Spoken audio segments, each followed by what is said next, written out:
हम लोग बात करेंगे डाइस के बारे में। डाइस में अगर एक डाइस को सिंगल डाइस को थ्रो करते हैं तो उसके पॉसिबल आउटकम्स होंगे कौन कौन होंगे, या तो 1 आएगा, या तो 2 आएगा, या 3 आएगा, 4 आएगा, 5 आएगा, 6 आएगा।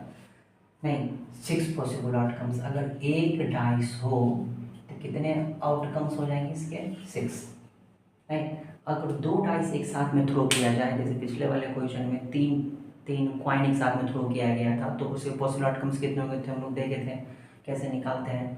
तो अगर मान लो 2 डाइस को एक साथ में फेंका जाए तो टोटल पॉसिबल आउटकम्स कितना होंगे? देखो, पहला डाइस फेंका जाएगा तो भी इसके पॉसिबल आउटकम्स इतना ही, दूसरा डाइस की थ्रो किए जाएंगे तो उसके भी पॉसिबल आउटकम्स इतने ही होंगे। अगर total number of possible outcomes की बात की जाए तो देखे थे कि इसके पॉसिबल आउटकम्स 6, इसके पॉसिबल आउटकम्स 6, कितना हो गया? 36। मतलब 2 डाइस अगर थ्रो किया जाए तो उसके पॉसिबल आउटकम्स कितने हो जाएंगे? 36।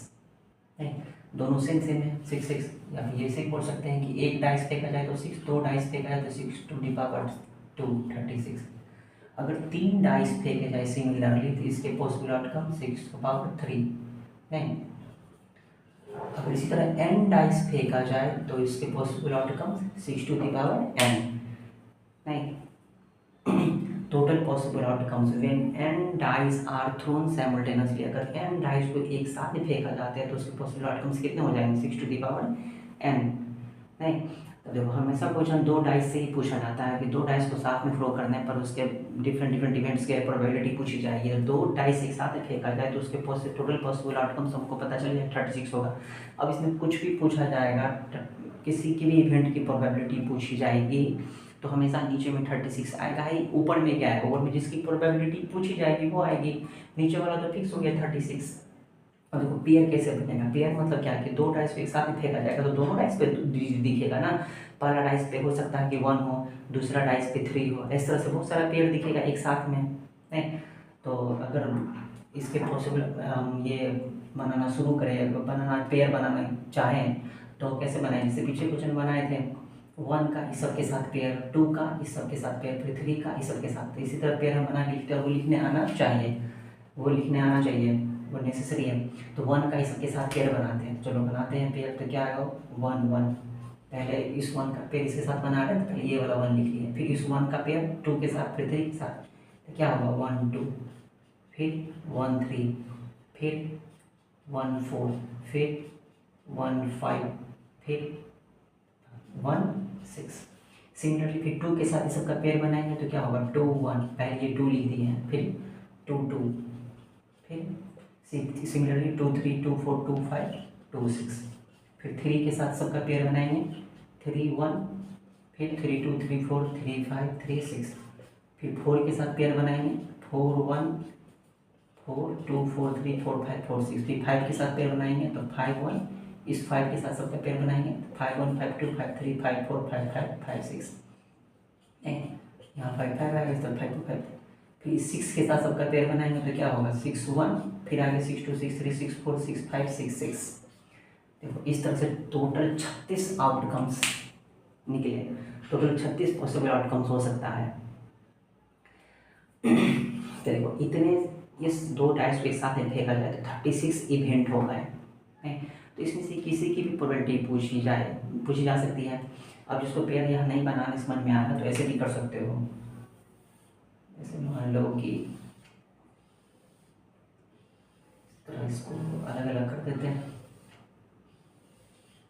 तो यहाँ पे 1 लिख दो, यहाँ पे 2, यहाँ पे 3, यहाँ पे 4, यहाँ पे 5, यहाँ 6। सिमिलरली यहाँ पे लिख दो 1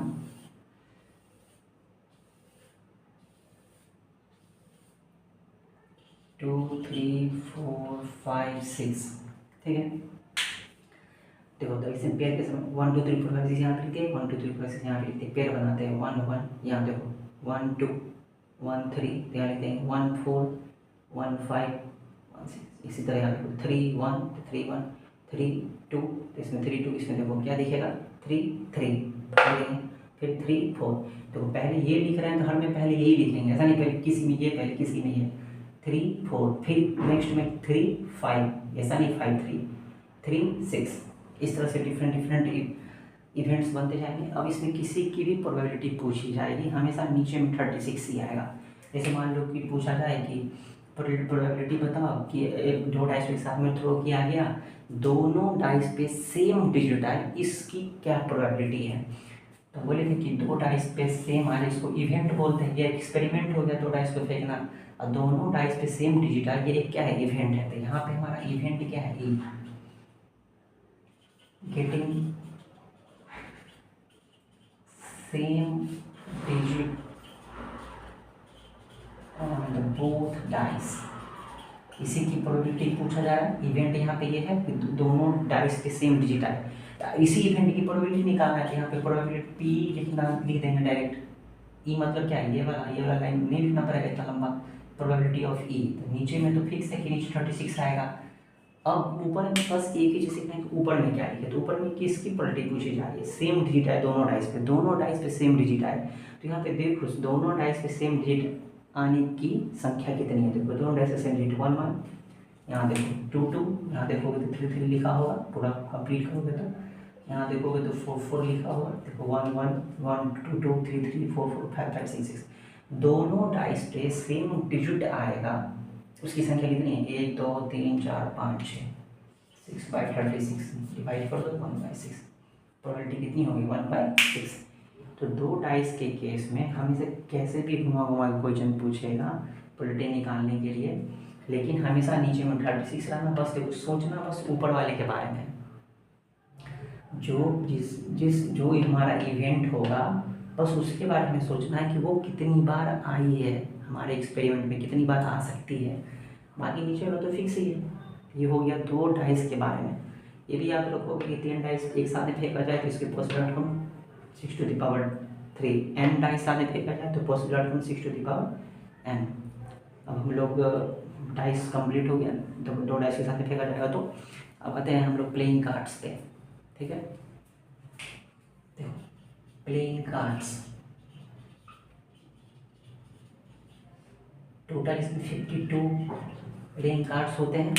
देखो अब इस प्लेइंग जो बंडल होगा हमारे पास 52 प्लेइंग कार्ड्स में से, उस कार्ड्स में से अगर रैंडमली कोई एक कार्ड निकाला जाए तो हो सकता है वो 52 में से कोई भी एक होगा।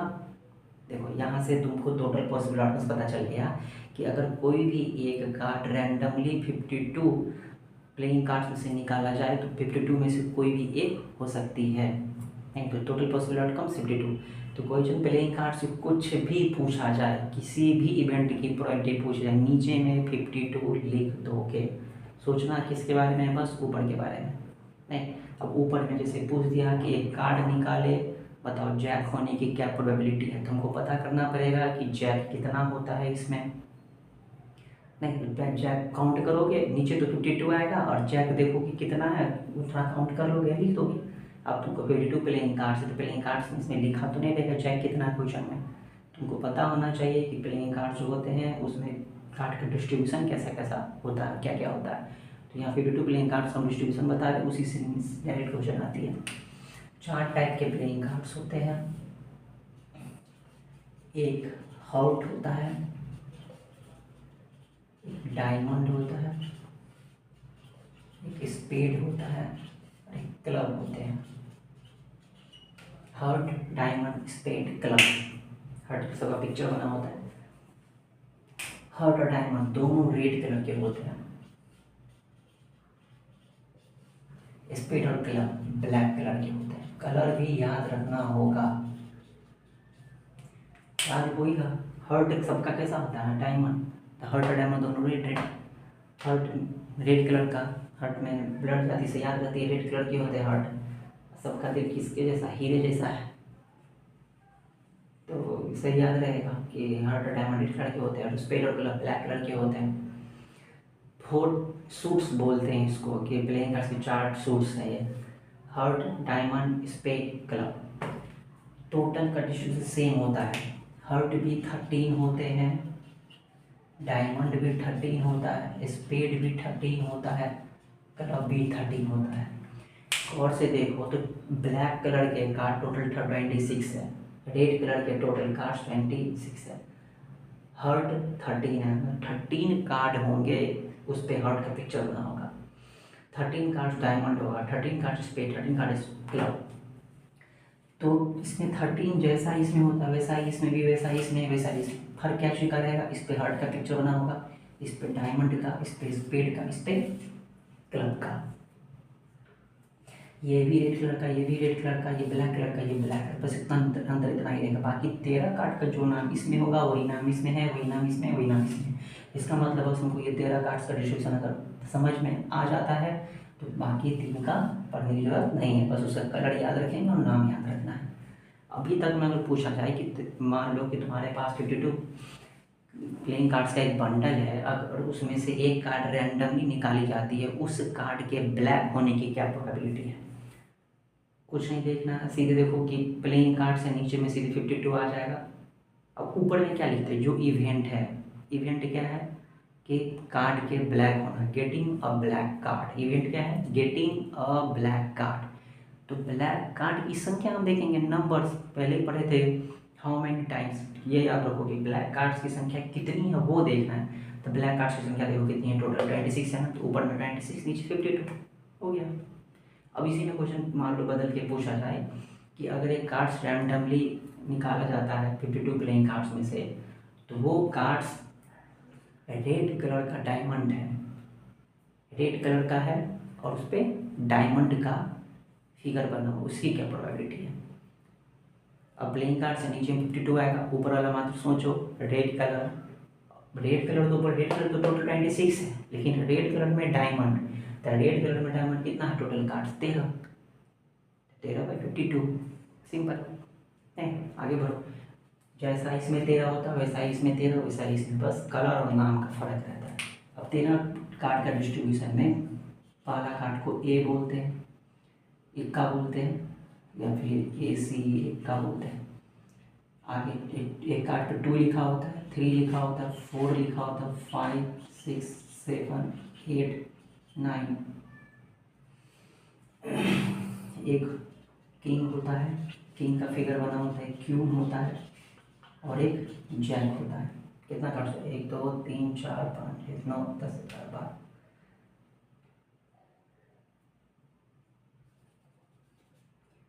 6 7 8 9 10, ठीक है।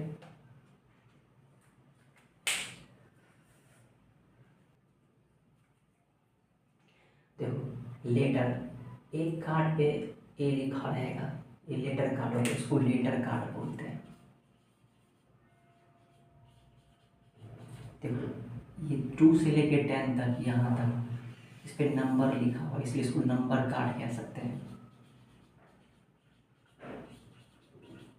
और एक क्यून क्यून जैक, इस तीनों पे किंग का फेस, क्वीन का फेस और जैक का फेस बना होता है, इसलिए इसे फेस कार्ड कहते हैं।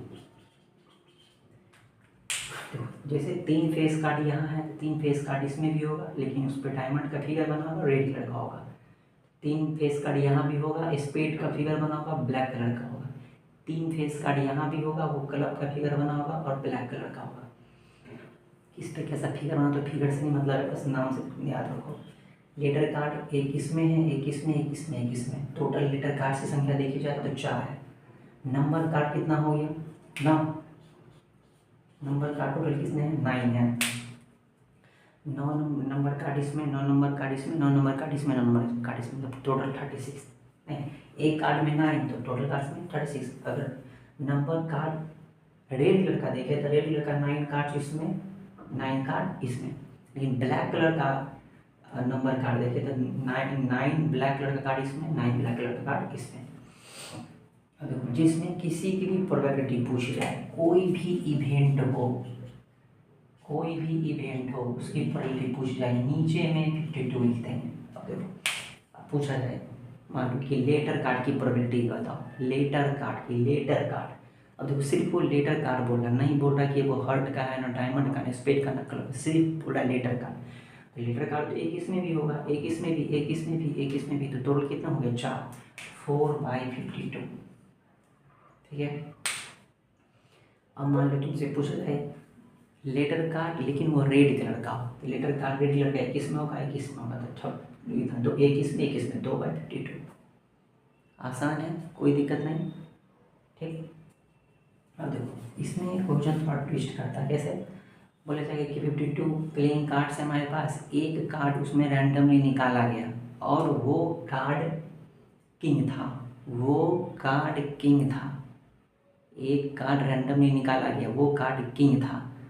अब देखो एक कार्ड रैंडमली निकाला गया, वो कार्ड देखा तो वो कार्ड कौन सा था, किंग। जो कार्ड उसमें से निकाला गया वो कार्ड था किंग। अब बोलेगा कि उस कार्ड को वापस रखा नहीं, उस कार्ड को बाहर कर दिया गया, उस कार्ड को हटा दिया गया, जो क्या था, किंग था, उस कार्ड को बाहर कर दिया गया। ठीक। अब बोलेगा कि अब एक और कार्ड फिर से निकाला गया, एक कार्ड फिर से रैंडमली निकाला गया, बताओ उस कार्ड के किंग होने की क्या प्रोबेबिलिटी है। तो इवेंट क्या हो गया हमारा, किंग की प्रोबेबिलिटी पूछा है, किंग होने की प्रोबेबिलिटी। एक कार्ड कौन सा बाहर निकाला है, जो किंग ही था। अब चलो अब हम बोले हैं कि नीचे में टोटल पॉसिबल आउटकम 52 तो 52 लिख दोगे। यहाँ देखो किंग, किंग की प्रोबेबिलिटी पूछ रहा है। एक इसका अभी किंग तो नहीं बोल रहा है रेड कलर का या ब्लैक कलर का, नहीं बोल रहा हर्ट ना डायमंड ना स्पेड ना क्लब, सीधे किंग बोल रहा था, तो सब में आ गया। अब एक किंग, इसमें 4 किंग है टोटल, एक इसमें किंग, एक इसमें, एक इसमें, एक इसमें, एक किंग निकाल के रख दिया गया, हटा दिया गया, तो किंग कितने बच गए, 3। तो ऊपर में 3 आएगा कि नहीं, 3 आएगा, सही है। तो इसमें एक चीज़ गलत है, गौर से देखो। जब 52 प्लेइंग कार्ड्स थे उसमें से एक कार्ड बाहर निकाल के रख दिया गया जो किंग था, तो जब उसमें से फिर से एक कार्ड रैंडमली निकाला गया तो कितना में से निकाला गया, 52 में से कि 51 में से। एक कार्ड तो बाहर कर दिया कि उसको वापस तो नहीं रखा गया। अब जो कार्ड उसमें से निकाला जा रहा है मात्र 51 में से ही निकाला जा रहा है, तो यहाँ नीचे में 52 के बदले क्या हो जाएगा, 51। मैं क्वेश्चन वही है, बस थोड़ा सा घुमा दी। एक कार्ड को जब हटा दिया, जब हमारे पास 52 प्लेइंग कार्ड था नीचे 52, एक कार्ड को तो हटा दिया गया, तो 52 कहाँ बचा, अब क्या बचेगा 51, तो 51 लिखेंगे नीचे में। अब जो कार्ड बाहर के वो किंग था, इसीलिए 4 किंग से किंग बाहर चला गया, तो 3/51, कोई दिक्कत। अगर देखो अब पूछ रहा है तुमसे फेस कार्ड की प्रोबेबिलिटी बताओ, फेस कार्ड की प्रोबेबिलिटी, फेस कार्ड की प्रोबेबिलिटी। अब इसमें तो बाहर नहीं रखा गया कोई कार्ड, फेस कार्ड की प्रोबेबिलिटी, फेस कार्ड की probability total 50 possible outcome 52। Face card count करेंगे, फेस कार्ड बोल नहीं रहा किस कलर का, सीधे बोल रहा फेस कार्ड, 3 इसमें, 3 इसमें, 3 इसमें, 3 इसमें, तो टोटल कितना हो गया 3। एक में 3 है तो 4 में 3, 3 4 4 12, 12/52। कार्ड 2 डिवाइड कर दो, कितना है, हो गया, प्रोबेबिलिटी हो गई 12/52। किसकी probability, probability of getting face cards. अब ये बोल नहीं रहा है किस कलर का होना चाहिए, चाहे इस हर्ट का होना चाहिए डायमंड का। अगर बोलता है सिर्फ हर्ट का कि फेस कार्ड की प्रोबेबिलिटी निकालो जो हर्ट हो, तो हर्ट में तो प्लेइंग कार्ड्स 3 ही है, तो 3/52 आता। ठीक है, प्लेइंग कार्ड्स इतना ही क्वेश्चन आएगा। क्वेश्चन बनाओगे एक बुक से बना के प्रैक्टिस करोगे, जो क्वेश्चन समझ में नहीं आए, जो क्वेश्चन नहीं बने वो कमेंट भी करोगे, वो क्वेश्चन सेंड करोगे। ठीक है, अब आते हैं हम लोग, एक और टाइप क्वेश्चन बचता है यहाँ पे, उस पर आते हैं। यहाँ हर्ट, डायमंड, स्पेड और क्लब चारों का फिगर के साथ इमेज बना हुआ है। अब आते हैं ईयर पे। 2 तरह के ईयर होते हैं, एक ऑर्डिनरी ईयर, एक होता है लीप ईयर। सब याद करने की जरूरत नहीं है, क्या क्या है तो पता ही है। ऑर्डिनरी ईयर मतलब 365 डेज वाला ईयर को ऑर्डिनरी ईयर बोलते हैं, 366 डेज वाले को लीप ईयर बोलते हैं। अब देखो 365 डेज बोलेगा कि एक ऑर्डिनरी ईयर में संडे होने की क्या प्रोबेबिलिटी है। अब एक वीक में संडे होने की प्रोबेबिलिटी होगी, एक पूछा जाए कि एक वीक में संडे होने की क्या प्रोबेबिलिटी है, एक वीक में संडे होने की क्या प्रोबेबिलिटी है। वीक में एक संडे तो होता ही है, उसकी संभावना क्या होगी। वीक में संडे होने की भी संभावना होती है कि संडे हो भी सकती नहीं भी हो सकती है, बादल लगी हुई है, बारिश हो भी सकती नहीं भी हो सकती।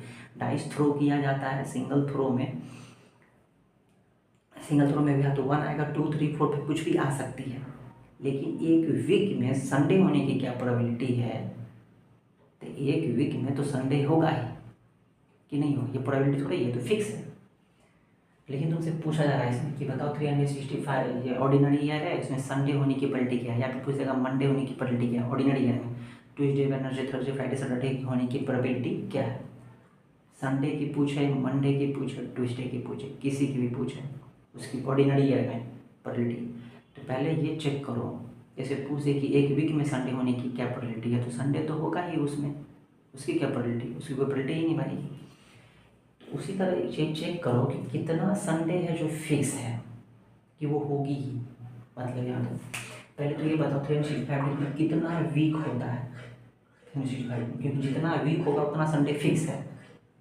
क्योंकि हम जब प्रोबेबिलिटी निकालते तो ये देखते हैं नीचे में तो ऑर्डिनरी ईयर है, ये हम मान लो टोटल ये ऐसे सोचेंगे पिछले क्वेश्चन की तरह, टोटल पॉसिबल आउटकम्स नीचे में 365 लिख दोगे और फिर संडे काउंट करोगे, तो संडे 365 में कैसे काउंट करोगे, देखोगे ना कि जितना वीक होता है जरूर उतना संडे होगा। अगर मान लो 365 डेज में 52 वीक्स होता है तो फिक्स है कि नहीं, 52 संडे होगा ही, फिक्स है कि नहीं, नहीं। तो यहाँ पता करो कि कितने वीक्स होते हैं और कितना डेज रिमेनिंग बच जाता है। तो वीक निकालने कैसे करते हैं, इसको 7 से डिवाइड कर दोगे। तो सब याद भी होना चाहिए कि एक ईयर में कितने वीक होते हैं, नहीं याद है तो देखो यहाँ पे कितने वीक्स हो गए, देखो 52 वीक्स 1 डे। अब 52 वीक्स है तो फिक्स है कि नहीं, 52 संडे होगा या 52 मंडे होगा, 52 ट्यूसडे होगा। अब ये जो 1 डे रिमेनिंग बच गया, अब ये 1 डे जो बच गया, 1 डे क्या होगा, फिक्स है कि कोई संडे होगा या मंडे होगा या ट्यूसडे होगा। ऐसा थोड़ी कि ईयर संडे से शुरू हुआ है अब संडे पे ही ख़त्म होगा तो अगले दिन मंडे हो जाएगा, ऐसा तो कोई नहीं है। हो सकता है हमारा ईयर कभी फ्राइडे 1 जनवरी कभी फ्राइडे को पड़ती है, कभी सैटरडे को पड़ती है। तब जब 365 डेज ख़त्म होगा तो 365 डेज ख़त्म हो जाएगी तो अगला एक दिन जो बचेगा, मतलब 52 वीक्स जब ख़त्म हो जाएंगी तो अगला एक दिन जो आएगा वो संडे भी हो सकती है, मंडे भी हो सकती है, ट्यूसडे भी हो सकती है। देखो ये 52 वीक्स में 52 संडे होगा, ये फिक्स है, ये प्रोबेबिलिटी यहाँ बनती ही नहीं है। यहाँ 1 डे जो बच गया, ये 1 डे में से या तो संडे होगा या तो मंडे हो सकता है, ट्यूसडे हो सकता है, वेडनेसडे हो सकता है, थर्सडे हो सकता है, फ्राइडे हो सकता है या सैटरडे हो सकता है। इस 7 डेज में से कोई एक हो सकता है कि नहीं। देखो संडे होने की प्रोबेबिलिटी पूछी जा रही है तो संडे होने की प्रोबेबिलिटी यहाँ 52 वीक्स में तो नहीं है, यहाँ 1 डे में है। तो इस 1 डे में संडे होने की प्रोबेबिलिटी बतानी है तुमको। देखो तो इस 1 डे में संडे होने की प्रोबेबिलिटी इस 7 डेज में से कोई एक हो सकता है। एक 1 डे एक दिन में प्रोबेबिलिटी क्या बनती है एक दिन की, 52 वीक्स में फिक्स है 52 संडे होगा। एक दिन जो बच जाता है उसकी क्या प्रोबेबिलिटी बनती है, फिर से देखो 52 वीक्स में फिक्स है 52 संडे होगा, मंडे होगा, ट्यूसडे होगा, वेडनेसडे फिक्स है, ये संडे 52, मंडे 52, ट्यूसडे 52। लेकिन ये जो रिमेनिंग 1 डे बच गया इस सातों में से कोई भी एक हो सकता है, नहीं आउट ऑफ 7। संडे पूछा जाए तो 7 में से संडे इस 7 में से ये जो 1 डे है इस 7 में से कोई भी एक हो सकता है, तो संडे हो सकता है या तो मंडे हो सकता है। तो यहाँ जो एक डे की पॉसिबिलिटी बनती है वो कितनी पॉसिबिलिटी बनती है, 7 बनती है। अब यहाँ तो अब तुमसे पूछा गया कि संडे होने की प्रोबेबिलिटी बताओ, संडे होने की प्रोबेबिलिटी कितना, 7 में से कोई एक, तो 1/7। या मंडे होने की प्रोबेबिलिटी पूछता तो इसी 7 में से एक, तो 1/7। ट्यूसडे होने की प्रोबेबिलिटी भी 1/7, वेडनेसडे होने की प्रोबेबिलिटी 1/7, थर्सडे की प्रोबेबिलिटी कोई, फ्राइडे सैटरडे किसी की भी प्रोबेबिलिटी पूछी जाए 1/7। जिसको नहीं याद रहेगा, नहीं समझ में आ रहा है, वैसे इतना ईजी है। 50 ऑर्डिनरी ईयर है, 52 वीक्स है, 1 डे है, 52 वीक्स है, 52 संडे होगा, इसमें कोई प्रोबेबिलिटी नहीं बनती है। यहाँ एक डे बच जाता है, एक डे में प्रोबेबिलिटी बनती है, उसमें संडे होने की प्रोबेबिलिटी 1/7, ट्यूसडे की प्रोबेबिलिटी 1/7। जिसको नहीं समझ में आ रहा है तो बोल सकते हो उसको, देखो प्रोबेबिलिटी याद रख लो, ऑर्डिनरी ईयर में संडे मंडे किसी का भी पूछा जाए तब प्रोबेबिलिटी 1/7 है। चक्कर कोई नहीं है इसमें, कितना जिसको समझ में नहीं आता रहती है, याद करने का उसको आदत होता है, जिसको याद करने का आदत है वो याद कर लो क्वेश्चन इस तरह से। डायरेक्ट ऑब्जेक्टिव में आती है कि ऑर्डिनरी ईयर में संडे की प्रोबेबिलिटी 1/7, ठीक है, यहाँ तो कोई दिक्कत नहीं। अब लीप ईयर में देखो, लीप ईयर में 52 वीक्स होते हैं और 2 डेज रिमेनिंग बच जाएगा, 7 से डिवाइड देखो। अब 52 वीक्स फिक्स है तो इसमें 52 संडे होगा, 52 मंडे होगा, 52 ट्यूसडे होगा।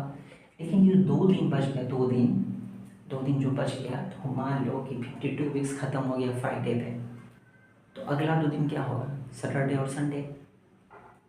अगर मान लो हमारा 52 वीक्स ख़त्म हो गया मंडे पे, तो अगला 2 दिन क्या होगा? मंडे पे 52 वीक्स ख़त्म हो गया, तो अगला 2 दिन ट्यूसडे वेडनेसडे। कि ऐसा थोड़ा होगा कि 52 वीक्स मंडे पे ख़त्म हुआ तो उसके बाद ट्यूसडे उसका थर्सडे आ जाएगा, नहीं, ट्यूसडे के बाद वेडनेसडे ही आएगा। ठीक, तो 52 वीक्स में तो कोई प्रोबेबिलिटी नहीं है। अगला जो 2 दिन बच गया है वो हो सकता है कि मान लो 52 वीक्स ख़त्म हो गया, उसमें से 52 वीक्स सैटरडे पे ख़त्म हो गया, 52 वीक्स सैटरडे पे ख़त्म हो गया, तो अगला 2 दिन क्या होगा? अगला 2 दिन संडे और मंडे, ठीक हो।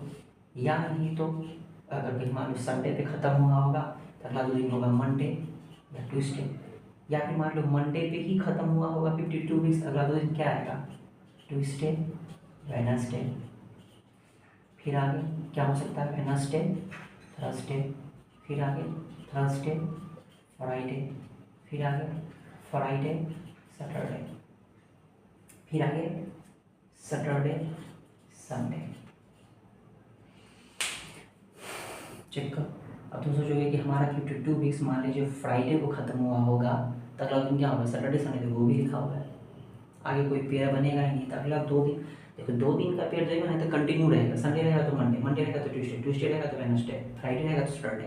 तो अगले 2 दिन इस सातों में से कोई एक हो सकता है कि नहीं? ठीक है, 7 डेज में से इससे 7 में से कोई भी 7 पेयर जो बन रहे 2 दिन का, इस 7 पेयर में से कोई भी एक पेयर हो सकता है। चेक करो। ठीक है, अब मान लो इसमें तुमसे पूछेगा कि लीप ईयर है, उसमें संडे होने की प्रोबेबिलिटी बताओ। प्रोबेबिलिटी कितना पेयर में से है? 7 पेयर में से, तो नीचे में तो 7 आएगा। अब हम क्या पढ़ रहे थे कि इवेंट जो भी पूछ रहे संख्या की काउंट करेंगे। इवेंट क्या पूछे? संडे होने की प्रोबेबिलिटी, संडे चेक करो, यहाँ है और एक यहाँ है और कहीं नहीं होगा, कितना होगा? 2/7। मंडे होने की प्रोबेबिलिटी पूछी जाए, नीचे में तो 7 आएगा, मंडे की प्रोबेबिलिटी देखो, एक यहाँ है, यहाँ 2/7। वेडनेसडे की प्रोबेबिलिटी पूछ रहा है, नीचे में तो 7 फिक्स है, वेडनेसडे देखो 2 जगह होगा कि यहाँ है कि यहाँ, तो 2/7। तो लीप ईयर में संडे मंडे ट्यूसडे किसी भी डेज की प्रोबेबिलिटी पूछी जाए 2/7। ऑर्डिनरी ईयर में किसी भी डेज की प्रोबेबिलिटी पूछी जाए 1/7। कोरिलेट कर लो, याद कैसे रहेगा? ऑब्जेक्टिव में पूछा जाएगा दिन छोटा इसमें है, 365 छोटा है, 366 बड़ा है, 1/7 छोटा वाला में, बड़ा वाला में 2/7। ठीक है, क्यों हुआ? इसके पीछे का रीजन ये है। ये हो गया और ईयर से रिलेटेड।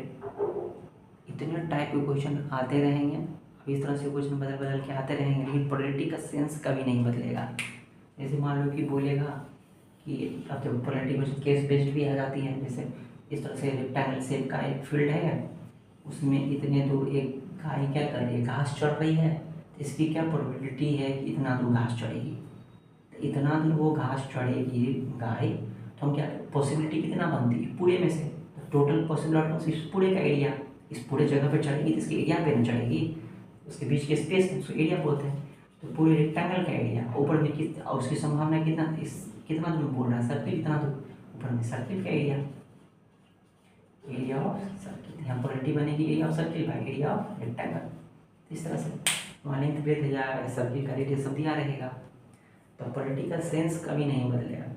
जितना टोटल पॉसिबल आउटकम्स नीचे आएगा, और जो इवेंट है, जैसे ये इवेंट है कि गाय घास चढ़ एक सर्कुलर फील्ड, सर्कुलर लूप में, सर्किल का एरिया निकालती है, नीचे में आप टोटल पॉसिबिलिटी कितनी बनती है इस पूरे फील्ड का? एरिया ऑफ नीचे फील्ड रेक्टेंगुलर फील्ड, ऊपर में एरिया ऑफ सर्कुलर फील्ड। ठीक है, इस तरह से क्वेश्चन बदलेंगे, लेकिन सेंस कभी नहीं बदलेगा। अब क्वेश्चन प्रैक्टिस करेंगे, ठीक है, क्वेश्चन प्रैक्टिस करोगे, जो दिक्कत होगा वो क्वेश्चन सेंड करोगे। ठीक,